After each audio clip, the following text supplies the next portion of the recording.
The Olsinski Law Firm is an official sponsor of Top Bin 90, specializing in personal injury, criminal defense, DWI, family law, and workers' compensation. The Olsinski Law Firm provides professional, trusted legal services to clients facing a variety of challenges. With a team of experienced attorneys dedicated to protecting your rights, the Olsinski Law Firm is the legal support you can count on. Hi, I'm Justin Olsinski, the founding partner of the Olsinski Law Firm. Me and my wife started this firm back in 2010 with the sole purpose of providing excellent service to our clients, giving our clients a personal touch because we had worked in bigger firms where we saw that not happening. We handle criminal defense matters, civil personal injury, wrongful death, workers' comp, and family law matters. We have a team of attorneys that care about the outcome of your case, and we will fight to make sure that you get the justice you deserve. Hello and welcome to episode 65 of the Top Bin 90 podcast. We're back after a phenomenal week for Charlotte FC. You know, I don't even think the most optimistic people predicted for 2 back-to-back wins for the crown. They're in really good pole position to make a historic run. It would be our first ever quarterfinal game in history with this League's Cup. So we'll be talking about that tonight. Also, we spoke a little bit last week about new MLS Commissioner Larry Berg. We're going to be diving in deeper in terms of who he is, what he potentially brings to the league, and also a bigger dive into this League's Cup because it's been great, especially for Charlotte. Although I haven't been used to these Tuesday, Fridays kind of schedules, but we're kind of getting there. And so for this, I have my co-host here tonight. We have Mr. Brian Bam Aramidi. How are you tonight? Doing well, man. It is full on the summer of soccer. I think there's a chance we don't have a break in the action midweek wise until mid-September now, depending on how Charlotte FC goes. But that's what we get for hyping up the League's Cup. Here we go. Yeah, it's been just the whole year of soccer. Yeah. And for the very first time, we have Mr. Alex Silverman on the podcast. Thank you so much for coming on. Alex, Sports Business Journal. Tell us a little bit about yourself. Yeah, thanks for having me, guys. Love what you guys do. Gotten to know you guys a little bit over the past month with All-Star being in town. So, yeah, really appreciate you having me on. I cover soccer for Sports Business Journal. We are a trade publication. Our audience is primarily people who work in the sports industry, so leagues, teams, sponsors, media companies, people who build stadiums, et cetera. Those are the folks that are reading us. So we kind of cover all those different areas of the sports industry.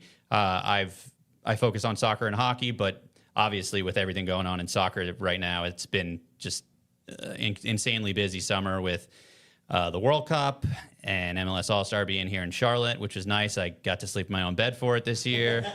and then just with MLS commissioner news, as you mentioned last week. So yeah, it's been a really busy, exciting summer. How'd you get it? Was this something you always wanted to do? Was sports something that intrigued you? What was it for you?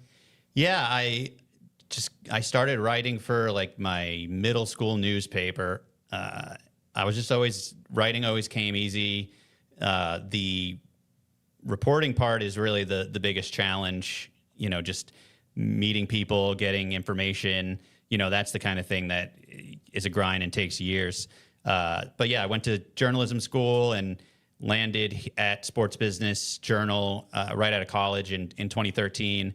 Kind of worked there in an entry-level role and moved back to my hometown of New York for a little bit. And one of the jobs I had while I was up there was working in corporate communications for Univision. So learned a lot about the business of soccer there. They had the rights to Champions League, Liga MX, Nice. MLS. So, learned a lot about the business side of soccer through that and had the opportunity to attend Liga MX final down in Mexico. And so when this opportunity at Sports Business Journal came up, covering hockey, the sport that I really grew up playing and watching, with also with soccer, the sport that I had kind of come to later in life and learned a lot about the industry, it was just a great fit. And I've been in this role for about 4 years now. Nice. That's awesome. What would you say has been your favorite moment so far? Oh, Put you on the spot. I mean, the World Cup semifinal in Atlanta, the Okay. England-Argentina Yeah, game that was crazy, was wasn't it? special. I mean, obviously, from just to be there as a sports fan in that environment was really incredible. I was at the final as well, not quite as good of a game, but that semi was just amazing. So that definitely is the first thing that jumps to mind. Yeah, I think if you could throw in the Qatar final to this 2026 World Cup, Yeah. this would have been like the greatest ever from start to finish World Cup. Yeah, I just feel like we were disappointed a little bit with Argentina and Spain in the final. So Yeah, and I mean, that's just how soccer goes sometimes. And I mean every sport, but sometimes you kind of get a boring game, but at least it was close and kind of came down to the wire. Yeah, not the most exciting first 90 minutes, but I mean, Martinez kept it close, and then it wasn't the best final, but great tournament. And we were talking a moment ago about just how crazy things have gone with FIFA. They were riding really high after that tournament, and now just in absolute chaos. Yeah, so that is true. It's wild. Yeah, they really opened the floodgates recently, so it's very interesting. So kind of keeping a close eye on everything that's happening, and even in our league, last week we talked a little bit about it. New MLS commissioner in MLS, Larry Berg. Brian, talk to us a little bit about this move. Yeah, I mean, for me, I feel like it's a move where you are looking for somebody who's going to take the next step. And I can't reiterate this enough. I feel like I mentioned it briefly in the last pod as well, but Don Garber has done a ton of work to help get the league where it is today. I saw a list.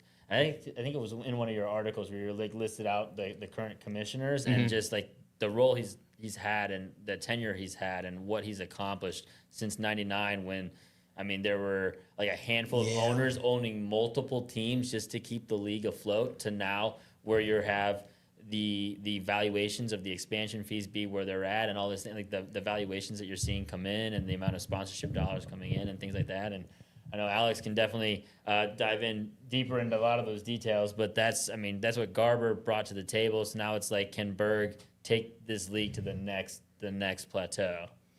Yeah, Alex, we talk about that.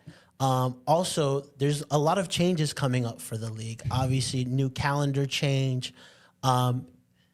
Everyone that we talk to from Charlotte FC as well talk about, we want to expand these rules. We want to make it easier for teams to bring more attractive players. What are you seeing with this move? Yeah, I think Larry Berg said a lot of the right things during his introductory press conference, and I had the chance to talk to him for 10, 15 minutes. And yeah, he talked about, we need to, improve the product on the pitch, and part of that will be allowing teams to spend more, beyond just the designated player spots. You've got those 3 uncapped spots right now, but, the rest of the lineup, it's hard to build a team that can really be competitive on the world stage when you've got 3 guys that you can really pay serious money. And then, and it was just really evident in the Club World Cup last summer when, you had, I think, just Miami get out of the group stage and, get trounced by PSG. Yeah. You'd like to see by 2029 MLS teams in a little bit of a better position to compete in a tournament like that. I mean, obviously, you're not going to go to competing against Europe's best teams overnight, but you want to see some progress there.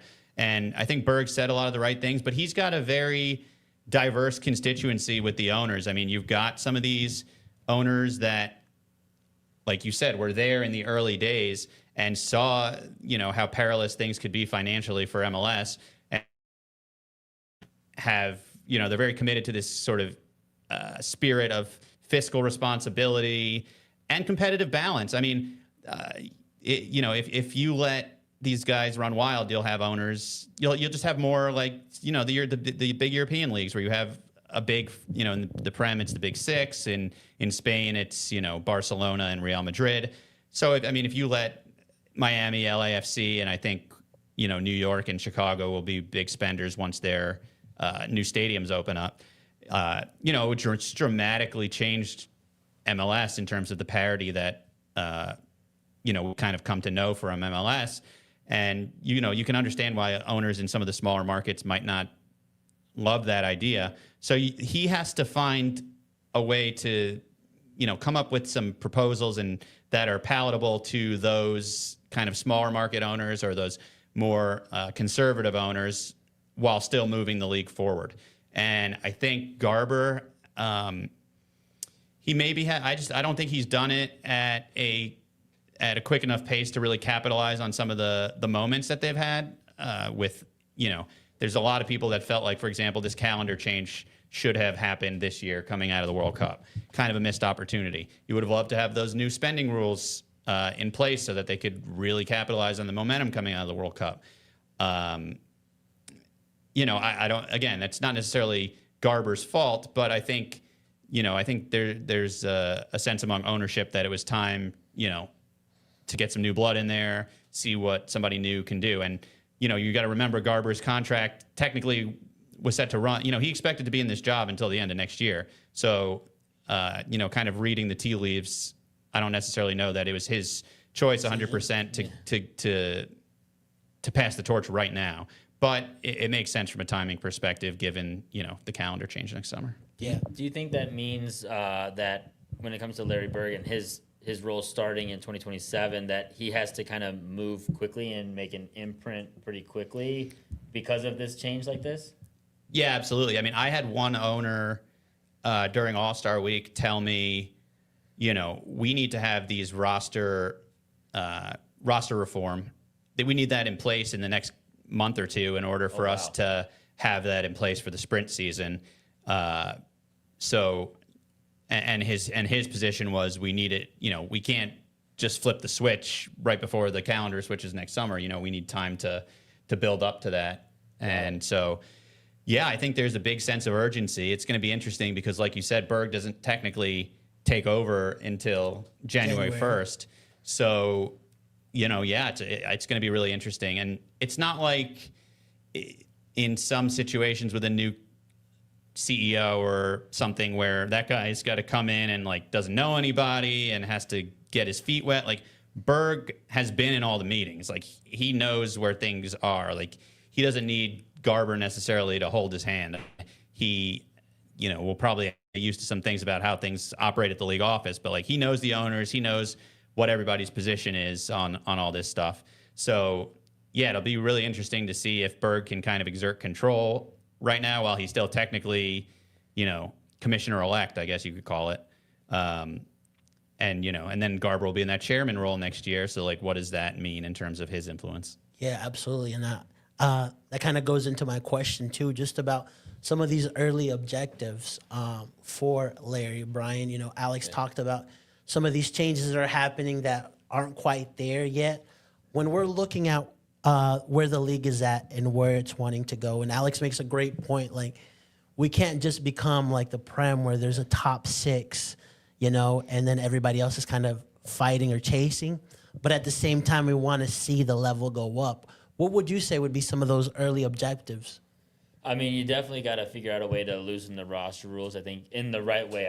I think just completely opening it up creates that issue. I mean, because you can already see it with the roster rules in place, that Miami, LA Galaxy, these clubs can take advantage of the situation in different ways just because they are, LA Galaxy literally negotiated Marco Royce down. FC, and that would happen with the roster rules, changed. It's a good point. Where they can just, anytime Charlotte's in on a player, if LA or Miami decided they also wanted to, or just block Charlotte from making the move. We see that happen in the Prem, in these big leagues where teams will kind of Chelsea will just block everybody. They'll just sign 40, 50 guys. And if you give that kind of power to a Miami, to an LAFC, some of these smaller markets will get washed out. And so I think you got to find that balance. But, and I realize I'm on a Charlotte FC podcast here, so this probably isn't the most popular sentiment, but the reason that Girona in the Spanish league or I don't know, West Ham in the Premier League makes the amount of money that they do is because they have these big clubs that... That's a fair point too, that, generate interest, and that's where the broadcast revenue comes from. And I mean, MLS, they have done a very good job of building sort of an in-stadium business. Like, yeah, I mean, they pack out a lot of their stadiums in most markets, and they do pretty well from a sponsorship perspective. I mean, there's always room to grow there as the sport gets more popular. But the biggest area where they need to kind of grow revenue is in media. And, you know, the way to do that is to build sort of these big brands like that people want to see. You know, Inter Miami and Messi is obviously kind of a great example of that. But, you know, you look at like the Galaxy of the Beckham Donovan era, like that was a sort of a super team that people wanted to watch. And so, you know, I think New York City FC has ambitions to be like a global brand that can command that kind of attention. Galaxy, I think Chicago with when they move into their new stadium. And, you know, you do see in some of those leagues, like there are other teams that are competitive. But yeah, I think the MLS just has to kind of decide what it wants to be. Does it want to be, you know, if you want to kind of take that next step in terms of growing the business, you need, or there's at least a contingent of people who believe that you need to have popular teams, and star attractions. Yeah, absolutely. And like you mentioned, like those typically go to the big markets, you know, like when you ask people in Europe, talk to us about the USA, they probably know Miami, New York, LA, you know. But I also like the feeling of like Sporting KC, who took a big swing with Ronaldo a couple of years and it didn't happen. And, you know, they just took a big swing with Mohamed Salah and it didn't happen. So, and yeah, I mean, their new owner, whose name escapes me, but he's come in and said like, we want to spend money, like, and I think David Tepper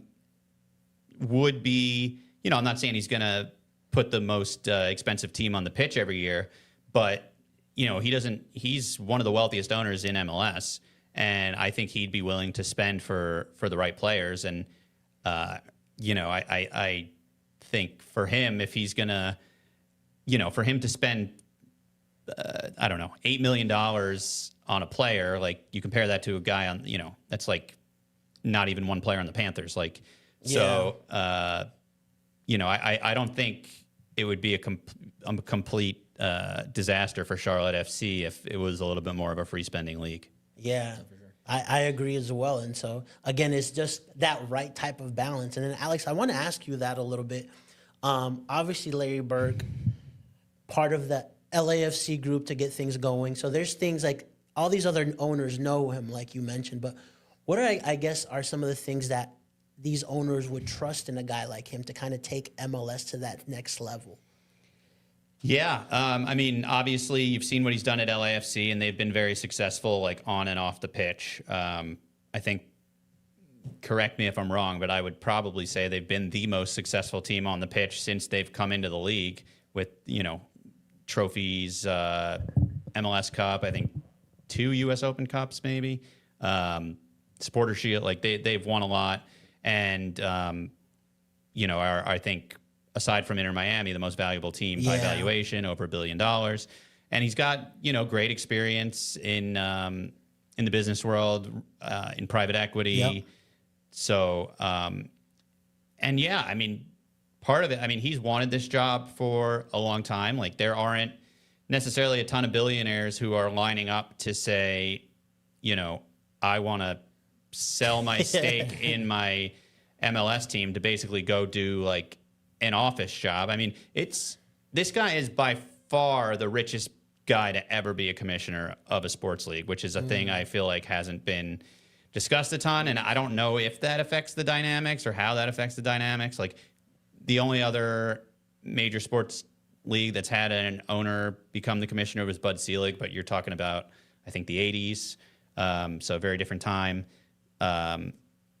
But yeah, I mean, to answer your question about like why they liked Berg, I think they feel like he knows the league and can kind of come in and act quickly. Whereas, you know, some of the other candidates it would have been a much bigger learning curve. And I think some of the other, there was a report that David Nathanson, who was the other finalist for the job, came in and kind of just was a lot more aggressive with like his growth plans in his presentation. I can't confirm that.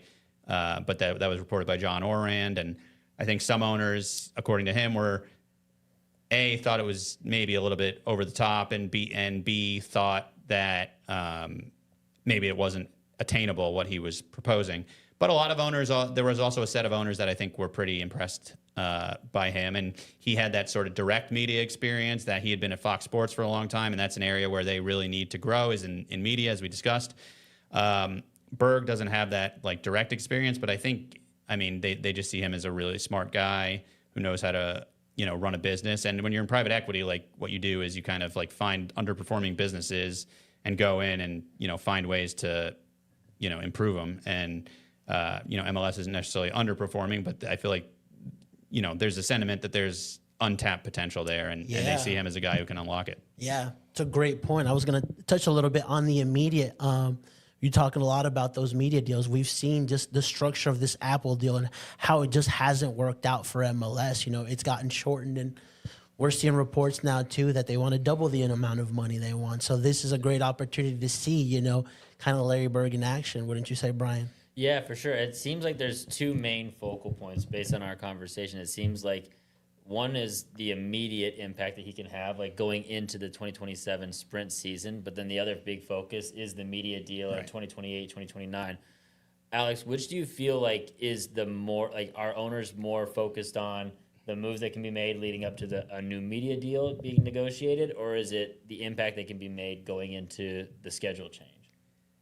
I think they're so interconnected because, and I think he said during his press conference, like, we want to have, they're talking about a new competitive model, with the divisions that they want to bring in. That I think Paul Tenorio has reported on that extensively.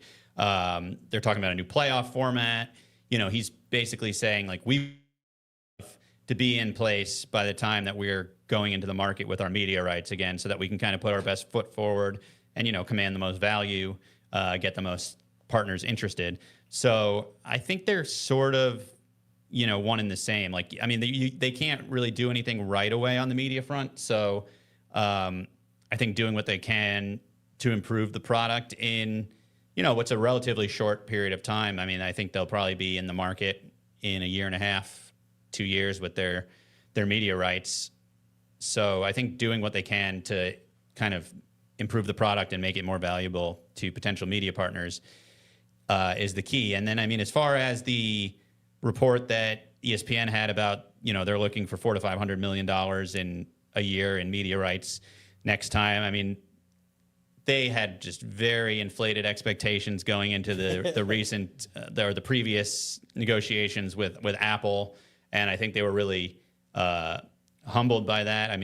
Apple gave them by far the most money that was available, and it still puts them in a position where, like, they are, teams are getting $4, $5, $6 million a piece a year, which, is, one DP's worth of media money, like, really inconsequential especially when you compare it to, teams in Europe. So, I think they can float these big numbers, but I think it's more important for them, in my opinion, and I think in a lot of people's opinion, to put themselves in a position where they can get exposure. The Apple deal was a step back on that front. They're not on linear television very often. So I think you'll probably see them do something like you've seen a bunch of these other sports leagues do, where they have a bunch of different partners and have games in a bunch of different places, which makes things more difficult, I think, for, like, the hardcore fans and the people that want to watch every game of their team, but also puts your games in more places so that you can kind of attract more new fans and find more eyeballs. Yeah, going back to that Apple deal, it just felt wrong from the get-go how everything, even like the first couple of games, there was like 8 games at one time. Yeah. And I'm like, the people that are trying to, like, grow into the sport, like, you can't watch 8 games all at one time. So I do love that 360 though, man. It's fun to watch. Like, and that was a big selling point that they had. with that deal. And, I don't know that it's necessarily been a plus or a minus, but that was like a big selling point, was like, okay, we have a partner now where we can put all our games on Wednesdays and Saturdays, and people always know when our games are going to be. But yeah, like you said, I mean, if you're at the Charlotte FC match, you're basically missing like all of that week's MLS action. Yeah. Which, so I don't know that It was just such a big change going from watching games all day or multiple games to like it feeling like you kind of have to pick and choose, Yeah. And so, but I mean, these are just things that happen, and we'll see what else is in store for MLS. I mean, I think everyone's pretty bullish on the league, and so like you mentioned, like from where Don Garber took it, like it's really, really a good spot, and so curious to see what happens. Obviously, everything that has gone on, we talked a little bit about it before we got online, but like with the World Cup, with the drama there, we've got stuff going on here. So it's like there's a lot going on in soccer right now, just worldwide. Yeah, it's really juicy. I mean, just covering the business side right now, like there's no shortage of intrigue, and honestly, it was really hard to imagine a day of MLS post Don Garber. I mean, this guy has been with the league since year 3, and it's year 30. So like, the history of MLS is basically Don Garber. Yeah. So we're going into kind of uncharted territory here. Absolutely. Yeah, I was looking it up. I was like, dang, he's been here longer than my brother's been born, which is kind of crazy. Just like comparing stuff like that. And so awesome. Let's get into our next topic. I do want to touch a little bit on Leagues Cup, right? Another tournament that for me, I'm like, okay, like when I first saw Leagues Cup, or like as we've, covered Charlotte soccer, I'm like, this feels kind of a little bit like a forced tournament, where these guys are just looking to make money, right? But we were at an event recently, Alex, just talking about where they see this league going, or this tournament going, and how it can continue to, I guess, be important for these teams, because there's a lot of criticism in Mexico where like teams weren't taking it seriously. There's never been games in Mexico. This year there is, and so talk to us about just the Leagues Cup and what you're seeing there. Yeah, I mean, I think it's been probably more challenging than they expected to build momentum behind it. I mean, I think, first of all, I think when you talk to anyone who's not just a, dedicated diehard soccer fan, just like the general sentiment, like there's too many cups, there's too many tournaments, like we don't know what's meaningful, which games matter. Like it's hard. So just throwing another thing into the mix is challenging. And then obviously the format has had to change a couple times. They did the 30 MLS teams being involved and pausing the season. Now they've kind of got more of a European domestic cup model where they're playing midweek between league games. So I think they've kind of struggled to find their footing a little bit. Attendance for Leagues Cup games has consistently been below regular season games, which obviously not what you want when you're promoting this as a tournament that matters. And I think part of that, and you guys, are season ticket holders, so like you could probably speak to this. For a while, like season tickets packages didn't include these Leagues Cup games, and I think it still kind of varies team to team whether they do or don't. So, typically you can at least count on however many season ticket holders you have, roughly that amount of people to be there as your base, and then sell tickets kind of above and beyond that. Some teams have, they're kind of having to sell tickets for these Leagues Cup games to their season ticket holders too. So that becomes a challenge, and has been a challenge. And I think they're just it's still finding its footing. And, there's a general rivalry between Mexico and the US and MLS and Liga MX, but there aren't really any like cross-border club rivalries yet. I mean, when we were at that media event for Leagues Cup, I asked that question of the two players, and I asked the same question of Tom Mayo, who's the executive director of the tournament, and they were like, "Yeah, there's potential for a rivalry between Tijuana and San Diego. Like, oh, maybe there'll be a rivalry now between Nashville and America because they won it Azteca. But there aren't really any, those rivalries don't really exist yet. So I think it's still hard to get people excited for Leagues Cup. And then, you mentioned too, like MLS games are Wednesdays and Saturdays typically. Now you've got these Monday, Tuesday, just random days, and those are going to be harder to draw compared to a Saturday. So it's a longer term project, so I don't think they're like panicking about it. But and it also speaks to like broader collaboration. Like there's a vision for collaboration between Liga MX and MLS that it's important to both leagues, I think, for different reasons. But so this is part of that, and it's like a longer term vision maybe. Yeah, and I think for us, this is the first time that like I'm more excited about the Leagues Cup just because Charlotte won both of their games. Yeah. Right. Versus the one other thing I didn't like about this tournament is you lose one game and you're kind of out just with how this format is happening. Right. Yeah. But, like seeing it now, like I'm like, dang, you guys, we're really close to like being able to play a super significant game for Charlotte FC. So I guess that's the plus side that you can look at it, right, Brian? Yeah, for sure. And I also think, we mentioned the format having to change multiple times, but also I think once the schedule changes for MLS next year and it is more aligned with Liga MX,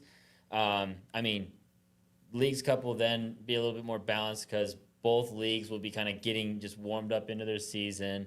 And then also CONCACAF Champions Cup in the spring, everything will kind of just be a little bit more lined up. It feels like they're just crossing paths, the leagues are, at weird times where it's like MLS is in form and Liga MX is trying to catch up, and then it's back and forth where I feel like it's kind of made it hard for those rivalry matchups to potentially materialize in key moments. I feel like that's what we've kind of almost had to manufacture Charlotte and Atlanta a little bit because one team has always been bad when the other team is, bad, and it just hasn't worked That's out. a good point, need to have a real rivalry, you need both sides to be pretty good. Otherwise, the games don't matter the same. And I think that's what's, especially in Leagues Cup, has been missing. You've had you try to promote this cross-league rivalry, but then Liga MX are never in the semifinals. And so then how do you make a rivalry if you're not actually having the consequential games be between the two leagues? Now they address that with the quarterfinal matches being automatically between the two leagues. But if you don't have a semifinal or a final, that's, I think, where the rivalry really comes into the forefront. Yeah, 100%. Like if you have a big chippy championship game between, I don't know, Miami and Monterrey or something, like you might end up with a little bit of a rivalry there. Yep. You had that great final last year that was really chippy between Miami and Seattle. Like if you had that between a Liga MX team and an MLS team, you could see some sparks fly that kind of carry over to the next edition of Leagues Cup. And you mentioned the games in Mexico thing. It's just hard to take it super seriously as a real competitive sporting competition when the teams that play the American teams it's just such an advantage, and that's what's great about CONCACAF Champions Cup is that the American teams have to go into these really hostile environments and try and win in Azteca or in Guadalajara or wherever. So and it just I can't imagine. I have to imagine as a fan of a Mexican club, you're like, why should I care about this tournament? They're not even willing to come play here. And, I can't speak to this firsthand, but if you're a Mexican soccer fan, you're already seeing the national team play at least half their games that they play in the U.S. And now your club team's playing a competition that's basically all in the U.S. They've got a couple scattered games now in Mexico. So I think that is probably something that they'll need to address. Yeah, which is kind of a shame too, because like what you're saying, like I noticed it a lot in like the Mexican media too, where they like from the get-go they don't truly put importance into this competition, so that bleeds over. You see some of the lineups that some teams put out as well, and so it's very interesting. I think that perception, that's one thing they got to tackle, and two, I'm very interested to see how this momentum for Charlotte goes. Because the first two games have not been, from a crowd perspective, not great at all. and this is win after win for Charlotte FC. So it's very interesting that they have potential to advance, and like there's really not hype around it the way it should be. So tomorrow's game I think will be a small indicator, but the real indicator will be if they do go through what a potential home game, if they get a home game, is not Toluca, I think, what that would look like. Because if they're able to kind of turn that around where, they had 15,000 people last Friday. Yeah. The stadium looked extremely empty, to maybe somewhere where like close to 40 where people are up for it. That would be phenomenal. But it also is going to depend on the rival too, because if it's a Cruz Azul or America, then it's going to be packed, but Charlotte's going to feel like they're not at home. So, Brian, I'm curious to see what kind of translates here in these next few games. Yeah, 100%. I mean, I think even if it ends up being, I would love to see Club America come and play in Charlotte, just because I think that would be a monumental moment for the club, just to have a knockout round match where they're one game away from putting themselves in a position to qualify for CCC, and having that be up against a Mexican giant like Club America. I think that's a huge moment, maybe even arguably the biggest moment in Charlotte FC history. So I think moments like that are what this club specifically has kind of been, that's a good point. lacking. Yeah. And so just having those opportunities to put themselves in a position, and I think with time, with those those pressure moments materializing, that's when the fans really show themselves. I mean, do you guys think that, let's say Charlotte FC advances, do you think that the team can, the business staff can, drum up ticket sales and excitement for, a quarterfinal game? Like, I like with the, when your team's in the playoffs, like American sports fans, like we understand, like it's the playoffs. Yeah. You're kind of in the middle of the MLS season right now. Like, you guys, like, do you think they'll be able to pack it out? I think it's going to depend on the rival, right? Yeah. If they could get a big club here, then yes. But again, it's not even going to be mostly Charlotte FC fans. I feel like it's going to be more Liga MX fan. And that'll be very interesting. I think if it's a rival that isn't significant, I honestly don't think they'll, they would have to do some very, strong promotion for it, because already I'm not seeing any excitement for this. Even if the game is, we know it's important, but the league in Charlotte hasn't done a great job to translate that. And so, as a season ticket holder, do you automatically, are you automatically, bought in for those additional games, or do you kind of have to, pay as they advance? You have to opt. You have to opt in. So you get the first game is, so that's why there was 22,000 for the Pumas game, and then if you saw the fade after that, because all the season ticket holders who didn't opt in. And so that's where you see the now, like you mentioned before, clubs having to figure out how to sell tickets from zero rather than from their season ticket holder benchmark. I mean, it's very telling when that, I guess the level of receptivity for the competition, that your season ticket holders aren't necessarily even opting in at a super high level. I mean, I think, like you said, it would, a quarterfinal game in this tournament would be the biggest game in franchise history. Right. Let alone a semi or a semi for sure. Yeah. So, they need to find a way to kind of get that message out into Charlotte. Yeah, for sure. And so, because even Friday for me was a very good indication of that, right? I was like, if we had 25,000 people on a Friday night, I'm like, okay, yeah, this is good. People are up for Leagues Cup. But we won our first game. There's ability to build that momentum if you win against Atlas, which they did. But I'm like, no one's here to see this. Right. That was the concern, because I really, after the Tuesday game, none of us predicted them to win 3-0 against Pumas. We didn't.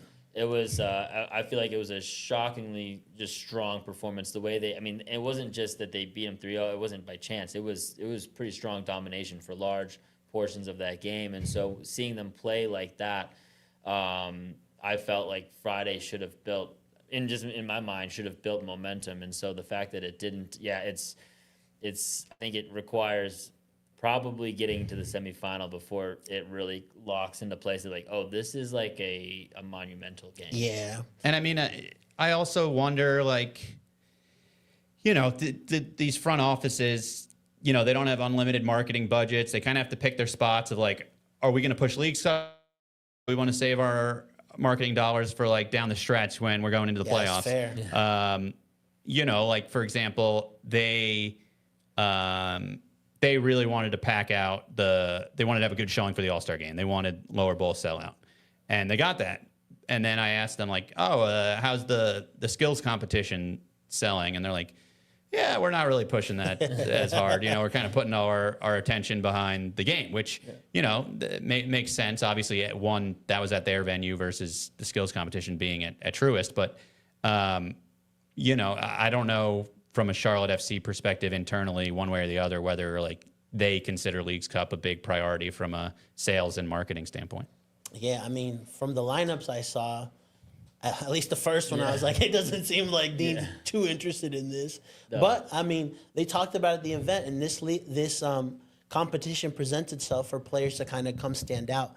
And that from a Charlotte FC perspective, Liel Labata, who hasn't been great at Charlotte FC, has been good in this tournament, and also Tiger Smalls, you know, and so had a goal and assist. We kind of joked he looked like Messi these last two games. And so from just a game standpoint, Brian, you know, obviously, you mentioned an important win against Pumas, 3-0. Then you're able to back it up against Atlas, which that first half was a snooze fest, right? But now you're in a very good position. Talk to me, how do you feel Charlotte's played all in this tournament?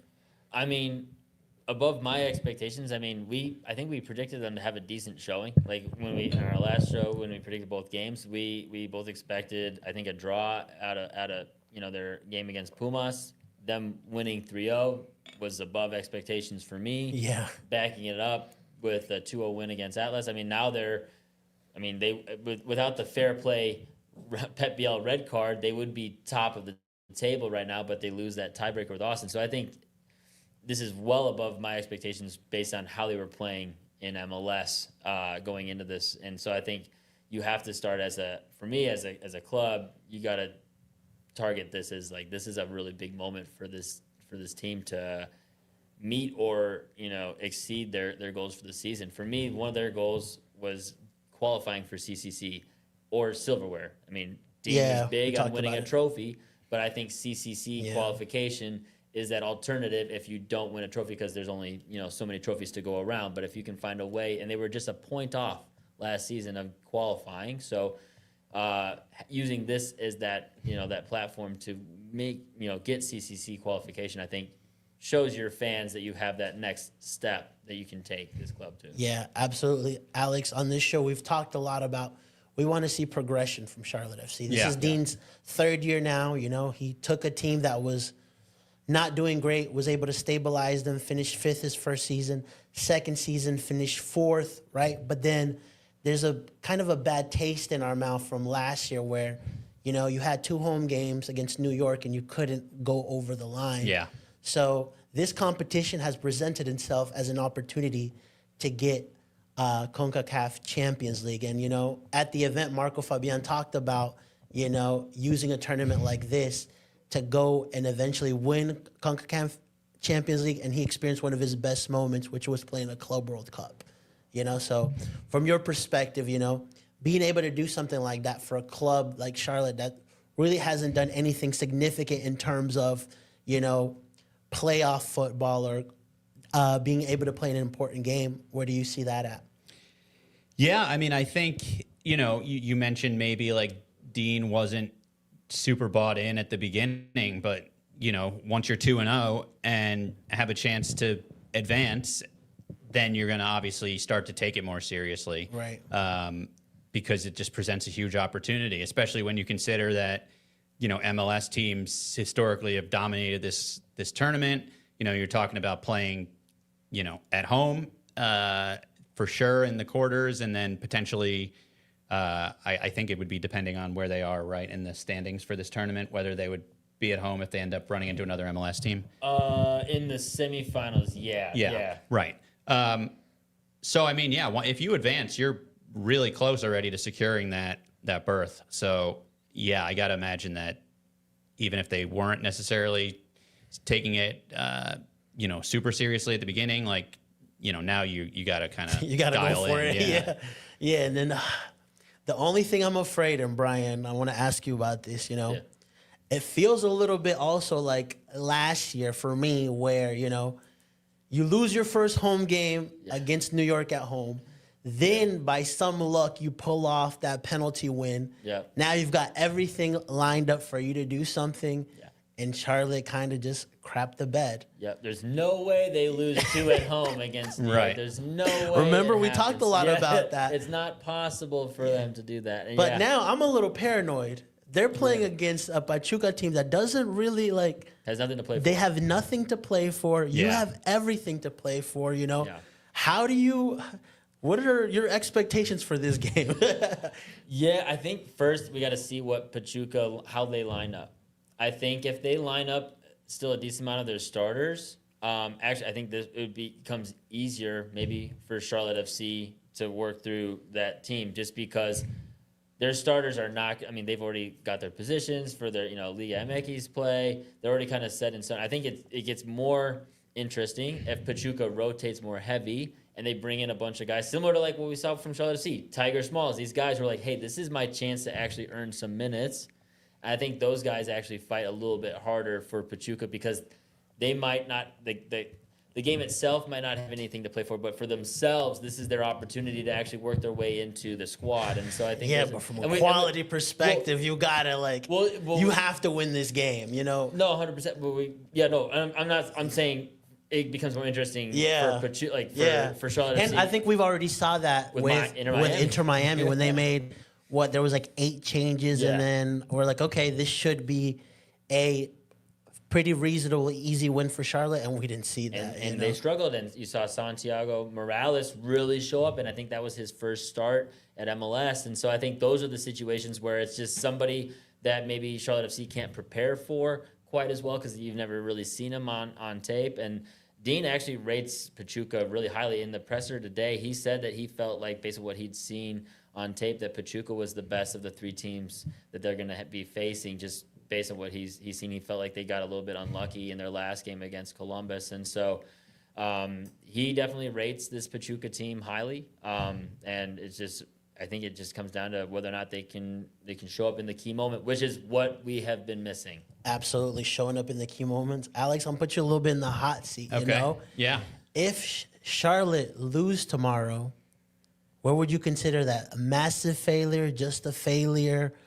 Where would you see that, given that they've never played tough. anything significant? It's tough because typically if you win 2 out of 3 in a tournament, in a group stage of a tournament, you're going through. Yeah. But in this one, the format is really bizarre because there are 6 MLS teams on 6 points right now. Right. Only 4 can go through, and none of those teams are actually playing against each other. Yeah. So conceivably, they could all win and end up on 9 points, or they could all lose and stay on 6 points. It's just a really weird format, but I think you gotta at least get a point to, feel like they, put a good effort out there. I mean, you can't lay an egg, and clearly, I don't know about the math, but I feel like it'd be hard to imagine them advancing without at least getting 2 points out of this. Yeah, out of this that's game. what Brian did a whole article on that, and a loss, you're pretty much out, which is kind of insane. With what you're mentioning, most group stages, you're 6 points in, you're kind of good, but here it's totally different. And we were analyzing today, Pep Biel got a red card after the match. Yeah. And then one of the criteria is what, fair play? Fair play is the tiebreaker. So right now, technically, they were in first, but Austin FC beats them on the fair play rules because they're tied both on 5 goals with none conceded. Is that after goal differential? Yeah, well, they're tied. They're even. It's 5-0 across the board. So because Austin ended up winning 3-0 in the last game. So now they're both 5-0. Could you imagine getting eliminated because on a Pep Biel red card? And so these are kind of the weird situations we're kind of dealing with at the moment. Now, obviously, Charlotte FC's goal differential is ahead of everybody else's, so they're still in good for sure. I think this format, I would be surprised if it sticks around. Honestly, you literally have half of the Liga MX teams going into the final game eliminated. Yep. So. It really just makes for a lot of start, and I didn't expect him to. He literally hasn't been on a field for a couple of months, and so I'm looking for maybe a 15-minute cameo. But again, like if you're talking about promotion, how do you get people excited and hyped about this event? Having him debut in a Leagues Cup and have your new biggest signing kind of get his first, his feet wet with the club in a Leagues Cup game, that's a big first step. And then after that, you go back to MLS play, and then if you qualify for the quarterfinals, now maybe one of his first, or maybe even his first start is in that quarterfinal game. Now you've got a little bit of momentum building. I mean, and this guy has a chance to just become an absolute like folk hero for this team. Just it's not every day that you have a player making their debut in a win or go home kind of situation. Yeah, that's a great point too. I mean, this guy puts one in the net, like, that's just actually that's a great point. That's just magical stuff. Like, it kind of like it's like I feel like Gareth Bale at LAFC wasn't that great, but because he scored the MLS winner, Cup, then you just automatically become a cult hero. Right. Let him golf. And so it'll be very interesting to see. I like that. That would be a dream scenario for me, tied game, ASM comes in, and because we need that. Like one of the things that we're kind of questioning on this move is like his ability to produce, especially in a league like this where your DPs need to be consistently scoring and assisting to kind of make sure that value that we're getting from that ROI is there. Yep. So what do you make of so far of some of the bigger Charlotte FC signings, your Wilfred Zahas and ASMs of the world? Yeah, I mean, it doesn't seem like they've gotten the most value out of their DPs. I mean, I'm a little out of my depth, to be honest with you, but you talked about Abada kind of being an underperformer with the DP spot. So Kamil Yazviak as well wasn't great. So we've been kind of 50-50 with DP. So I kind of feel like that's where we're at with ASM. Right, and that obviously just the way that MLS rosters are structured, that just dictates so much. It really dictates or limits your ceiling if you're not getting production out of those guys. Absolutely. And so, all right, well, I'll put it to you guys. Very easy question. Does Charlotte advance tomorrow? Start off with you, Alex. Yeah, I mean, I like their chances. That was not a great from you. You're like, yeah. I mean, Pachuca. Pachuca doesn't have much to play for, like you said, or anything to play for really.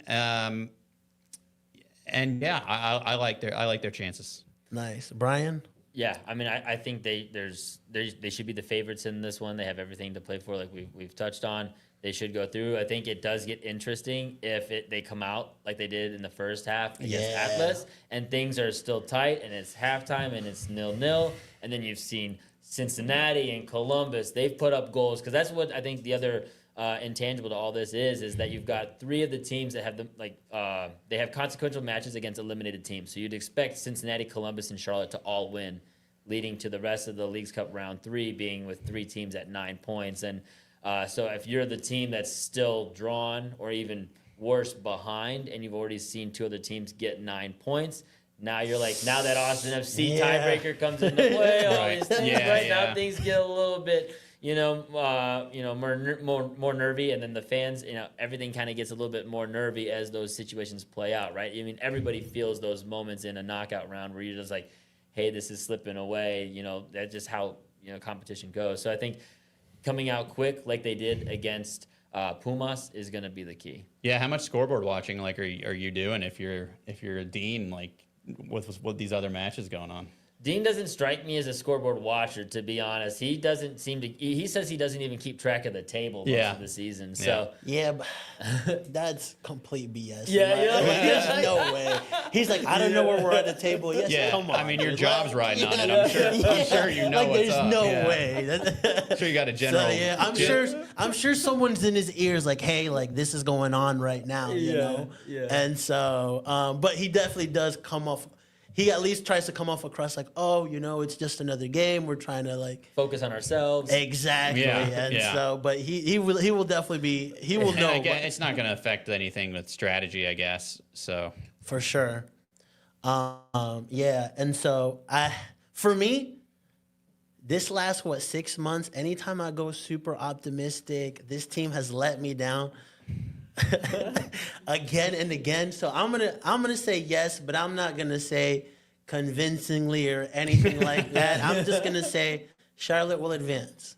You know, and so before I was like, we'll go top 4, we're here, and then boom, they just have a stinker. And so I'll have more of a conservative approach here, but it would be great. You know, I think that would really pump up, you know, the fans and people. Like, one of the things that, I mean, I'll just mention briefly is, you know, the ability to, every year the team's kind of gone down in terms of attendance as well. So you need moments like tomorrow for at least the core people that are going to be there to be like, okay, like, I'm excited about what's going on with Charlotte FC right now.